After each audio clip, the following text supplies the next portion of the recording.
chiqarmaylar, ayollar emas. Yo'q. Topolmadinglar? Marojni qarz bo'ldinglar. Esinglarda qolsin. Fatima onamizga sovchi keladi. Shuning uchun u joyda qisqa qilib aytib ketdi. Sovchi kelganda Fatima onamiz so'raydi, "Dadajon, mahriga nima bor ekan?" desa, Payg'ambar alayhisalom aytadiki, mahriga 180 tilla berdi. 90 tillaga sizga mahrga ajratdik, 90 tillaga dasturxon yozadigan bo'ldi. Mahriga rozi emasman deydi.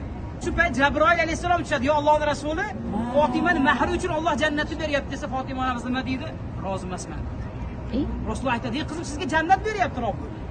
Sizga jannatni to'laligicha hadya qilayotgan bo'lsa, boshqa undan ortiq sovg'a yo'q" desa, "Dadajon, Aliga mahriga rozi bo'lishlik uchun Jabroilga ayting.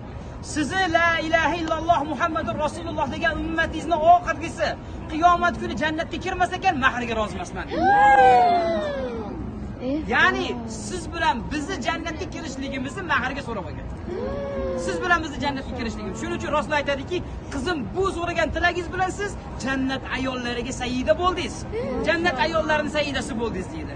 Shuning uchun Fatima radhiyallohu anha onamiz, Xadija onamiz ham emas, Oysha onamiz ham emas, boshqa onalarimiz ham, aynan Fatima onamiz jannat ayollarining sayyidasi. Sayyidasi degani eng kattasi degan maqomga sazovor bo'lgan. Ya'ni tirikligida o'zidan keyin 1,5 ming yildan keyin dunyoga keladigan siz bilan bizga o'xshagan gunohkor, o'zini payg'ambarini tanimaydigan ummat uchun mahri uchun shafoat so'ragan.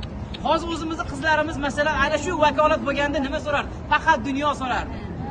Bir duoing ijobat bo'ladi. Ana shu duoingni qiyin, mahriga shu o'tadi desa nima deydi? Boy bo'lib ketaylik. Birontasi qo'pol qilib aytganda onam uni ro'zo bo'lsin deb qo'ymaydi. Ana shu payt ona esga kelmaydi. Lekin Rasulullohning qizlari bo'libdir, siz bilan biz jannatimiz so'ragan.